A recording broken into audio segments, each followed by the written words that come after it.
യേശുവിൽ ഏറ്റവും അനുഗ്രഹീതരായ പ്രിയപ്പെട്ടവരെ, വളരെ സന്തോഷത്തോടെ ഈ ദിവസം നിങ്ങളെ സ്വാഗതം ചെയ്യുന്നു. നിങ്ങൾക്ക് വേണ്ടി പ്രാർത്ഥിക്കുന്നു. സ്വർഗത്തിലെ വലിയവനായ ദൈവം ഇന്നേ ദിവസം അത്ഭുതകരമായ വിധത്തിൽ നിങ്ങളെ സഹായിക്കട്ടെ എന്ന് പ്രാർത്ഥിക്കുന്നു. ഇന്ന് ആദ്യ വെള്ളിയാഴ്ചയാണ്. ഇന്ന് ഉപവാസം എടുത്ത് പ്രാർത്ഥിക്കുന്നത് സാജു എന്ന സഹോദരനാണ്. നമ്മുടെ ആലയത്തിൽ ഇന്നുവരെ ലഭിച്ച എല്ലാ നിയോഗങ്ങൾക്ക് വേണ്ടി ഉപവാസത്തോടെ പ്രാർത്ഥിക്കുവാണ്. അത് നിങ്ങളിലൊരു വിടുതലാകാൻ, നിങ്ങൾക്ക് പ്രാർത്ഥനയുടെ മറുപടിയായത് മാറാൻ, അതിനുവേണ്ടിയാണ് ഓരോ ദിവസവും ഉപവാസത്തോടെ ഞങ്ങളിൽ ഒരാൾ പ്രാർത്ഥിക്കുന്നത്. ആ വ്യക്തിക്ക് വേണ്ടി, കുടുംബത്തിന് വേണ്ടി എല്ലാം ഇപ്പോൾ ഞങ്ങൾ പ്രാർത്ഥിക്കുന്നു. ഇന്നൊരുപാട് സന്തോഷത്തോടെ ഈ ദിവസം നമുക്ക് പ്രാർത്ഥിക്കണം. ദൈവത്തിൻ്റെ വലിയ നന്മകൾ ജീവിതത്തിൽ അനുഭവിച്ചറിയുവാൻ ഇന്നേ ദിവസം കഴിയണം. അതിനുവേണ്ടി ഞങ്ങൾ നിങ്ങൾക്ക് വേണ്ടി പ്രാർത്ഥിക്കുന്നു. ഈ ഡെയിലി ബ്ലെസ്സിങ്ങിൻ്റെ ഭാഗമായി നിൽക്കുന്ന ലക്ഷക്കണക്കിന് വ്യക്തികളുണ്ട്, കുടുംബങ്ങളുണ്ട്, യുവതി യുവാക്കൾ, കുഞ്ഞുങ്ങൾ പലരുമുണ്ട്. അവരെല്ലാവരെയും വളരെ വളരെ സ്നേഹത്തോടെ പ്രാർത്ഥനയിൽ ചേർത്ത് നിർത്തുന്നു.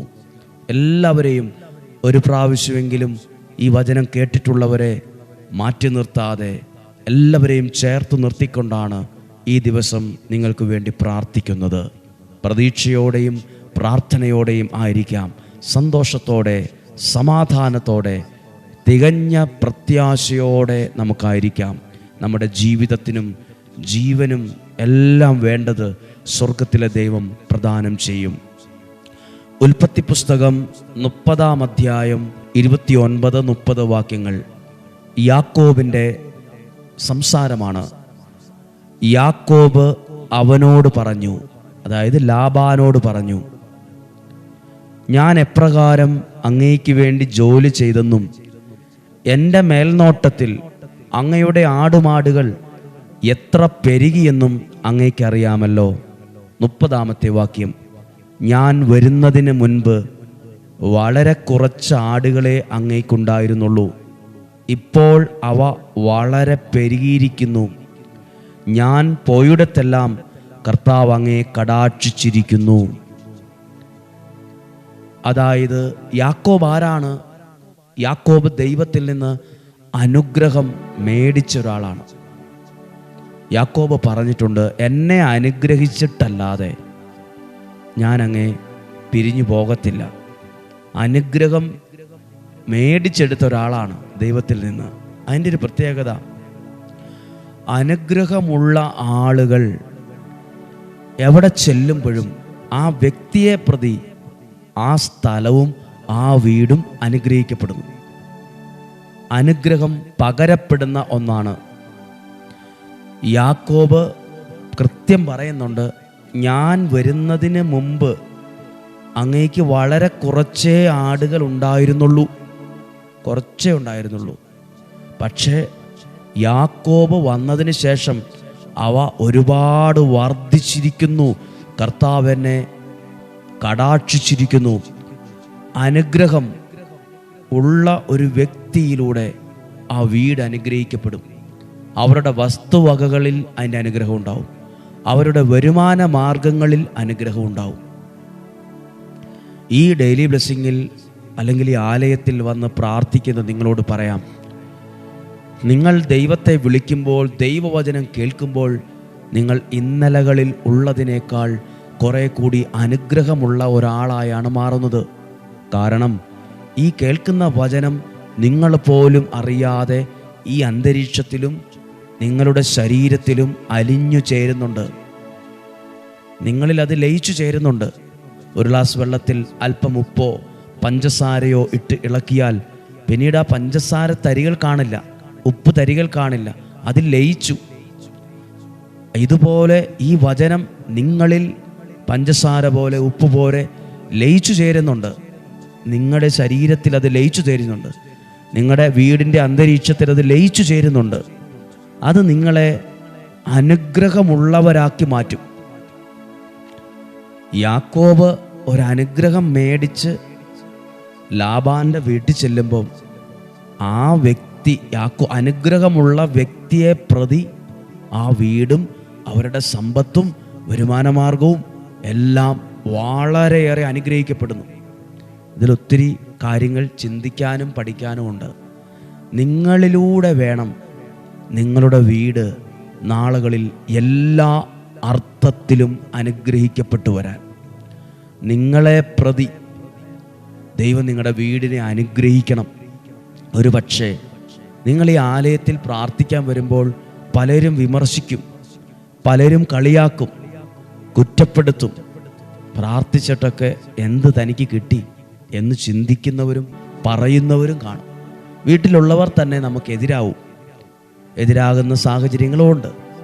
പക്ഷെ നിങ്ങൾ പ്രാർത്ഥിക്കണം, ദൈവമേ എന്നെ പ്രതി എൻ്റെ വീടിനെ, എൻ്റെ ജീവിത പങ്കാളിയെ, എൻ്റെ മക്കളെ, എൻ്റെ ഈ ദേശത്തെ, എൻ്റെ ഈ കുടുംബത്തെ അങ്ങ് അനുഗ്രഹിക്കണമേ. നിങ്ങളെ പ്രതി ഒരനുഗ്രഹം അവിടെ ഉണ്ടാവും. കാരണം നിങ്ങളൊരനുഗ്രഹമുള്ള ഒരാളാണെങ്കിൽ നിങ്ങൾ മറ്റൊരാൾക്ക് അനുഗ്രഹമുള്ളവരായി മാറാൻ തുടങ്ങും. നിങ്ങളെ പ്രതി നിങ്ങൾ ദൈവത്തിൽ നിന്ന് സ്വീകരിക്കുന്ന ആ അനുഗ്രഹം അനേകരുടെ ജീവിതത്തിന് അത് വിടുതലായി മാറും. ഞാൻ വരുന്നതിന് മുമ്പ് നിങ്ങൾക്ക് വളരെ കുറച്ചേ എല്ലാം ഉണ്ടായിരുന്നുള്ളൂ. പക്ഷെ ഇപ്പോൾ സാഹചര്യം മാറി, സ്ഥിതി മാറി, എണ്ണം മാറി, ഒത്തിരി വർദ്ധിച്ചിരിക്കുന്നു. ഉടനെ ലാഭം പറയുന്നൊന്നുമില്ല, അതൊന്നും അങ്ങനല്ല, തന്നെ അതായതാണ്, നിന്നെ ഓർത്തിട്ടൊന്നുമല്ല. ലാബാന് പോലും അറിയാം യാക്കോബ് ഒരു അനുഗ്രഹമുള്ള ആളാണ്. യാക്കോബിനെ പ്രതിയ ഈ അനുഗ്രഹമെല്ലാം കയറി വന്നേന്ന്. പ്രിയപ്പെട്ടവരെ, നിങ്ങൾ ഏതു പ്രായത്തിലുള്ള ആളായിക്കോട്ടെ, നിങ്ങൾ ഈ വചനം കേൾക്കുമ്പോൾ നിങ്ങളുടെ വയസ്സ്, പ്രായം ഒന്നും എനിക്കറിയില്ല, നിങ്ങൾ ഏത് വയസ്സായിക്കൊള്ളു നിങ്ങളുടേത്, നിങ്ങളെ പ്രതി, വചനം കേൾക്കുന്ന നിങ്ങളെ പ്രതി, ആരാധിക്കുന്ന നിങ്ങളെ പ്രതി, പ്രാർത്ഥിക്കുന്ന നിങ്ങളെ പ്രതി നാളുകളിൽ നിങ്ങളുടെ ഭവനത്തിനകത്ത് വെളിപ്പെടുന്ന നന്മകൾ ഉണ്ടാകട്ടെ, അനുഗ്രഹങ്ങൾ ഉണ്ടാകട്ടെ, വിടുതലുകൾ ഉണ്ടാകട്ടെ, സൗഖ്യം ഉണ്ടാകട്ടെ. ഹല്ലേലൂയ. നിങ്ങളെ പ്രതി, യാക്കോബിനെ പ്രതി ലാബാനെ ദൈവം അനുഗ്രഹിക്കുന്നു. അതുകൊണ്ട് ഇപ്പോൾ നമുക്കൊരു നിമിഷം പ്രാർത്ഥിക്കാം. ഇതുപോലെ വചനം കേൾക്കുന്ന ഒരു വീട്ടിലെ ഒരാളായിരിക്കും നിങ്ങൾ. ചിലപ്പോൾ പാത്തും പതുങ്ങിയും ആരും കാണാതെയും കേൾക്കാതെയും ഒക്കെ ആയിരിക്കും കേൾക്കുന്നത്. നിങ്ങളെ പ്രതി ഒരു വിടുതൽ ആ വീട്ടിൽ വെളിപ്പെടട്ടെ. നിങ്ങളെ പ്രതി ഒരു നന്മ ആ മക്കളിൽ വെളിപ്പെടട്ടെ. നിങ്ങളെ പ്രതി ആ വീട് വിശുദ്ധീകരിക്കപ്പെടട്ടെ. നിങ്ങളെ പ്രതി ദൈവം നിങ്ങളുടെ ജീവിതത്തിൻ്റെ മുമ്പിലുള്ള സകല തടസ്സങ്ങളും മാറ്റട്ടെ. ഒത്തിരി നന്മകൾ ഉണ്ടാകട്ടെ. ഇന്ന് നിങ്ങൾ യേശുവിൻ്റെ ആശീർവാദം വചനത്തിലൂടെ നൽകുകയാണ്.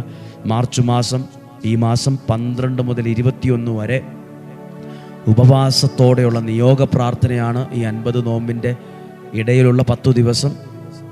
ഈ ദിവസത്തിനകത്ത് ഉപവാസം എടുത്ത് പ്രാർത്ഥിക്കുന്നത്, ആ ഉപവാസത്തെ പ്രതി ദൈവം ചില വലിയ കാര്യങ്ങൾ നിങ്ങളിൽ ചെയ്യും, വലിയ അടയാളങ്ങൾ ചെയ്യും, അനുഗ്രഹങ്ങൾ ഉണ്ടാകും.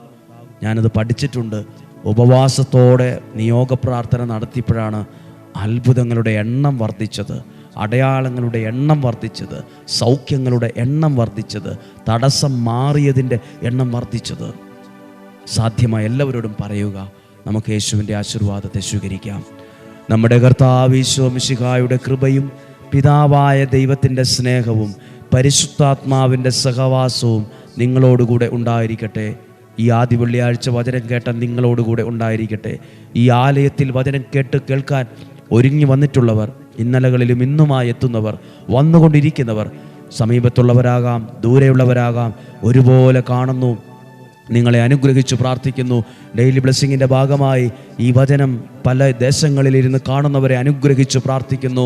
രോഗങ്ങളിൽ നിന്നും, അപകടത്തിൽ നിന്നും, ദുർമരണത്തിൽ നിന്നും, മൂപ്പെത്താത്ത മരണത്തിൽ നിന്നും, ചതികളിൽ നിന്നും, വഞ്ചനയിൽ നിന്നും, നിരാശയിൽ നിന്നും, കുറ്റബോധത്തിൽ നിന്നും സ്വർഗത്തിലെ വലിയവനായ ദൈവം നിങ്ങളെ സൂക്ഷിക്കട്ടെ, നിങ്ങളെ അനുഗ്രഹിക്കട്ടെ, നിങ്ങളെ സംരക്ഷിക്കട്ടെ. ദീർഘായുസ്സും ആരോഗ്യവും സമ്പത്തും സമാധാനവും നിലനിൽക്കുന്ന ഐശ്വര്യവും ദൈവം തരട്ടെ. ചെയ്യുന്ന കാര്യങ്ങളിൽ വിജയം ഉണ്ടാകട്ടെ. യേശുവിൻ്റെ നാമത്തിൽ, അതിപരിശുദ്ധമായ നാമത്തിൽ നിങ്ങളെ ആശീർവദിച്ച് അനുഗ്രഹിച്ച് പ്രാർത്ഥിക്കുന്നു. ഇപ്പോഴും എപ്പോഴും എന്നേക്കും ആമേൻ. സാധ്യമായ എല്ലാവർക്കും അയച്ചു കൊടുക്കുക, ഒരുമിച്ച് പ്രാർത്ഥിക്കുക. ഈ ശുശ്രൂഷയുടെ ഭാഗമായി നിൽക്കുന്ന എല്ലാവരെയും ഓർക്കുന്നു, പ്രാർത്ഥിക്കുന്നു. ദൈവം അനുഗ്രഹിക്കട്ടെ. നാളെ 5:30 കാണുന്നത് വരെ സ്വർഗത്തിലെ വലിയവനായ ദൈവം നിങ്ങളെയും എന്നെയും ഉള്ളംകൈയിൽ എന്ന പോലെ സൂക്ഷിക്കട്ടെ.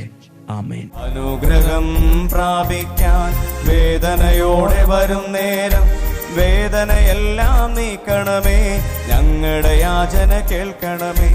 അനുഗ്രഹം പ്രാപിക്കാൻ വേദനയോടെ വരും നേരം വേദനയെല്ലാം നീക്കണമേ, ഞങ്ങളുടെ യാചന കേൾക്കണമേ. യേശുവിന്റെ അമ്മയാകുവാൻ അനാദികാലം മുൻപേ പിതാവായ ദൈവം തെരഞ്ഞെടുത്ത പരിശുദ്ധ അമ്മയുടെ മാധ്യസ്ഥം ഞങ്ങൾ പ്രത്യേകമായി യാചിക്കുന്നു. യോഗ പ്രാർത്ഥന ചൊല്ലും നേരം അമ്മേ മാധ്യസ്ഥമേകണമേ. നിയോഗ പ്രാർത്ഥന ചൊല്ലും നേരം അമ്മേ മാധ്യസ്ഥമേകണമേ. നിയോഗത്തിൽ പ്രാർത്ഥിക്കുമ്പോൾ അമ്മേ മാധ്യസ്ഥമേകണമേ. നിയോഗത്തിൽ പ്രാർത്ഥിക്കുമ്പോൾ അമ്മേ മാധ്യസ്ഥമേ